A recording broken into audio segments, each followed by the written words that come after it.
Buenos días, los alumnos de cuarto año, sección C de la Unidad Educativa Francisco Javier Ustari. Les vamos a hablar sobre el cambio es lo único seguro en los seres vivos. Mi nombre es Jorge Verastegui y yo les voy a hablar sobre primeras ideas de evolución. La corriente del pensamiento al inicio de las grandes sociedades fue la constituida por el fijismo y el creacionismo. El fijismo expresaba que ninguna especie variaba a lo largo del tiempo, mientras que el creacionismo se decía que se representaba por un creador o ser supremo. Sin embargo, los aportes del naturalista y observador francés Jean-Baptiste Lamarck en 1744 a 1829 fueron muy importantes para el proceso evolutivo. Él explicó estos procesos evolutivos de forma muy coherente en su libro titulado Filosofía Zoológica en 1809, donde expone que el ambiente, las características ambientales producieron la existencia de muchos seres vivos. Fuerza interior, que se decía que iba de lo simple a lo más complejo, impulsada por un sentimiento interior. Uso y desuso de los órganos. Algunos órganos se desarrollaban más que otros debido a la influencia del ambiente. Herencia de los caracteres adquiridos. Estos caracteres se iban transmitiendo de generación en generación. Un ejemplo muy simple de Lamarck, de la teoría de Lamarck, fue la de las jirafas. Las jirafas se alimentaban de los árboles en la parte baja cuando en la escasez de los frutos, ellos tenían que alargar su cuello y sus extremidades para poder alcanzarlo, ya que estaban en la parte alta, y se decían que ellos tenían que alargar sus extremidades, sus órganos.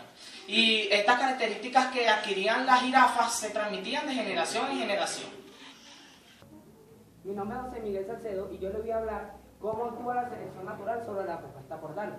Darwin reflexiona que la naturaleza es dada por los procesos similares llamados selección natural, que en la actualidad es conocida como el estado o la base de la teoría en la evolucionista, ya que ahí es la propuesta o la selección que hace el mismo ambiente para seleccionar a sus individuos, ya sea sus rasgos o características para las adaptaciones en su territorio.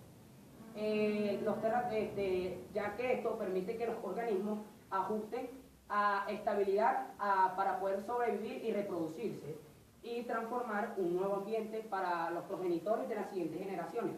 De esta manera, a lo largo del tiempo, las poblaciones acumulan una serie de rasgos favorables para disminuir con ellas sus rasgos desfavorables. Luego de esta generación, han habido nuevos procesos que pueden dar origen a nuevas especies. Mi nombre es Mari Moreno. Yo les voy a hablar sobre las pruebas o evidencias que crearon los científicos sobre la evolución. Los resultados de las actividades de los científicos nos han permitido acumular una gran cantidad de pruebas o evidencias que apoyan la teoría de evolución de Darwin. Entre estas podemos mencionar las que siguen: el registro fósil o paleontológico. Los organismos fosilizados nos han permitido conocer cómo eran algunas especies extintas, su hábitat y la relación que tienen con los organismos que existen en la actualidad.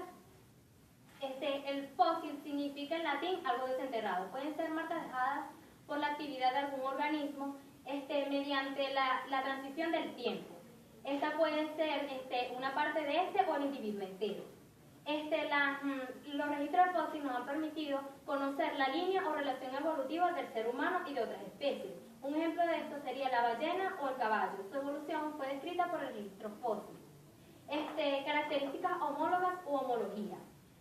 Un origen evolutivo se puede determinar por las características homólogas que se presentan. Estas pueden ser registradas de tal manera que las características se puedan ver. Un ejemplo de esto sería los huesos que van desde el hombro hasta la punta de los dedos de las personas, que se dan en un gran parecido con un patrón similar ante la ballena, el gato y los murciélagos.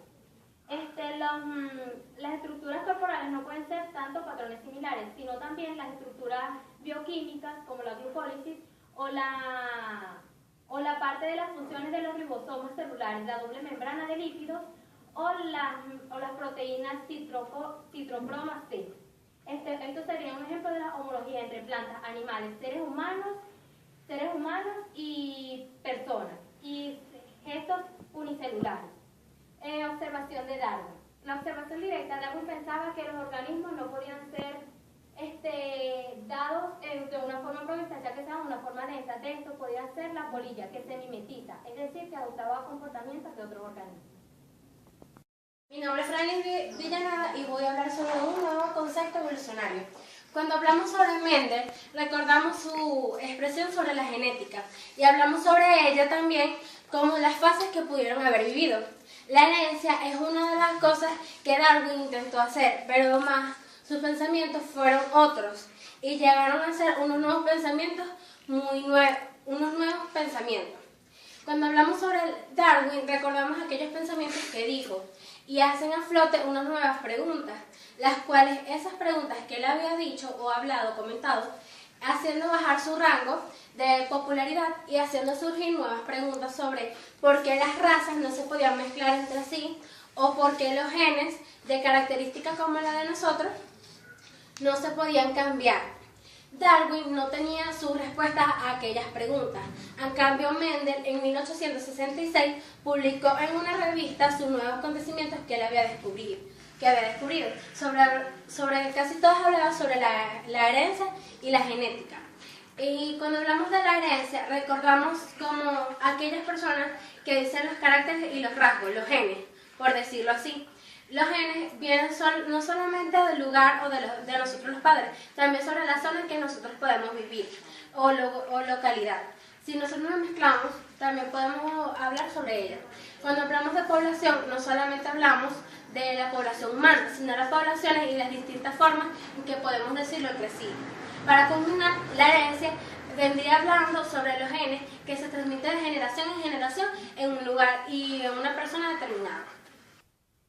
Mi nombre es Lucio Hernández y a mí me corresponde hablar sobre un salto grandioso al mutacionismo del siglo XX. Gregor Mendel fue uno de los científicos olvidados en la historia, desde 1866 hasta 1900. Las leyes de Mendel explican la transmisión de los caracteres hereditarios. Estas teorías sirvieron para cuestionar que las mutaciones son el único proceso de evolución. La polémica entre mutaciones y darwinistas se solucionó en la década de los 30. Cuando se demostró que las mutaciones importantes dependían de la herencia mendeliana para pasar de una generación a otra. Soy Génesis Antonio y les voy a hablar sobre los planteamientos del neodarwinismo. Los procesos evolutivos son graduales, sin importar el mecanismo que los promueva, y dependen de un determinado tiempo. Son las poblaciones que las evoluciones al variar sus frecuencias genéticas y no de los individuos de forma aislada. Las variaciones entre generaciones están motorizadas por las mutaciones y la recombinación de los genes, que dan lugar a nuevas combinaciones genéticas. La selección natural favorece a los individuos mejor adaptados a cada uno, permitiendo las poblaciones conseguir los recursos necesarios para transmitir sus capacidades a las siguientes generaciones.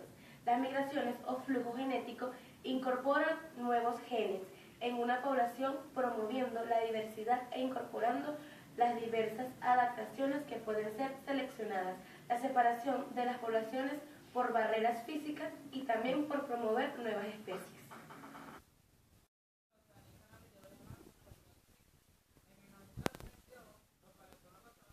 Niels Eldredge y Stein-Heingold plantearon el puntualismo o teoría del equilibrio puntuado como respuesta a los procesos evolutivos de especies que en su registro fósil presentan saltos debido a la ausencia de la forma intermedia. El puntualismo plantea que existen periodos largos en el equilibrio del ambiente y de especie mutuada. La teoría sintética afecta fundamentalmente en dos aspectos. Uno, el gran puntualismo continuo, y por otro lado, la teoría de especiación lineal o filosofía genética. Mi nombre es José Pedro y yo voy a hablar sobre los procesos que generan evolución. Los procesos que generan evolución son las mutaciones. Son cambios de la formación genética que en algunos casos pueden ser heredables al afectar los gametos. Son la fuente de nuevas variaciones, producen al azar y son la base para el cambio evolutivo. Otro aspecto genético importante que es responsable de promover la variabilidad aparte de las mutaciones es la recombinación, cuando los cromosomas aparecen en la meiosis e intercambio de materiales. La deriva genética. La deriva genética consiste en los cambios al azar que modifican el acervo genético de una población, de una generación a otra. Dichas modificaciones son más acentuadas en poblaciones pequeñas, en que los alelos están contenidos por un número menor de individuos. Dos ejemplos donde se da la deriva genética: cuello de botella genética y afecto fundador. El cuello de botella genética es el evento de reducción de números individuales en una población. Las causas son las enfermedades, el agotamiento de alimentos. La población con cuello de botella se recupera cuando esto se reduce la variabilidad genética y de fenotipo. El efecto fundador. El efecto fundador consiste en que una parte de la población se separa o es separada de la totalidad del grupo y forma una nueva colonia, y a medida que pasa el tiempo aumenta el número de cantidad. El flujo de genes es el movimiento de los individuos de una población a otra, generan a su vez un movimiento de los alelos. Como consecuencia aumenta la variabilidad en la población receptora y disminuye el origen. Jonathan Agüero, yo les voy a hablar sobre cómo se origina una nueva especie. En la actualidad, una especie se define como un grupo de individuos que puede reproducirse entre sí, generando descendientes capaces a su vez de reproducirse, que están aislados de las poblaciones distintas y que se pueden formar especies distintas. Esto lo podemos encontrar en el concepto que explica que puede ser en individuos ya puedan ser reproducidos sexualmente.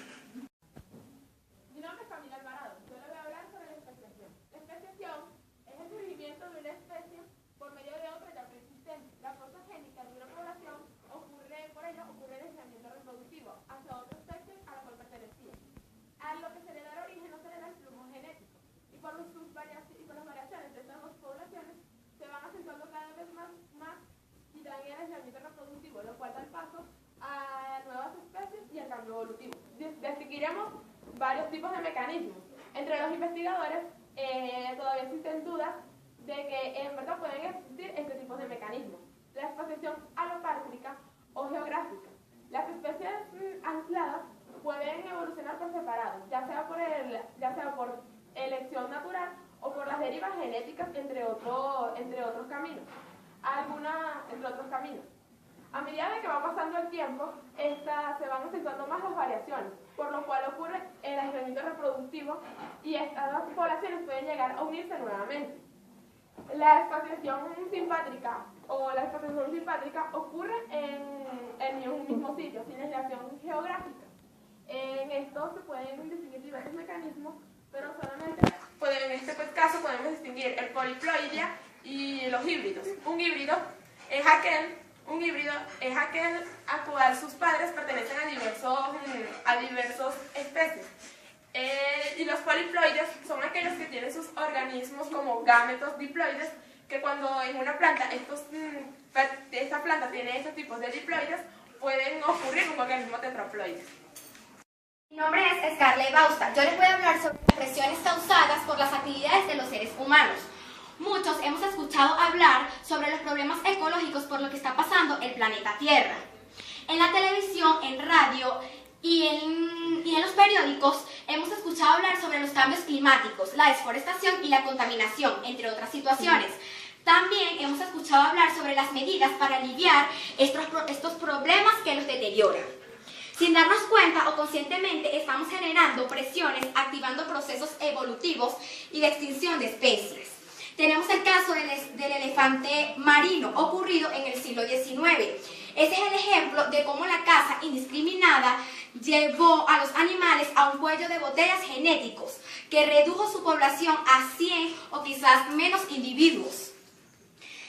Tenemos otros casos donde nos podemos preguntar que cuántas especies se están extinguiendo en la actualidad. Una de las respuestas es que se cree que en 24 horas se están extinguiendo las especies. Mucho más de estas, pero algunos científicos o las personas no sabemos la cantidad, ya que existen más de 200 millones de especies en este mundo.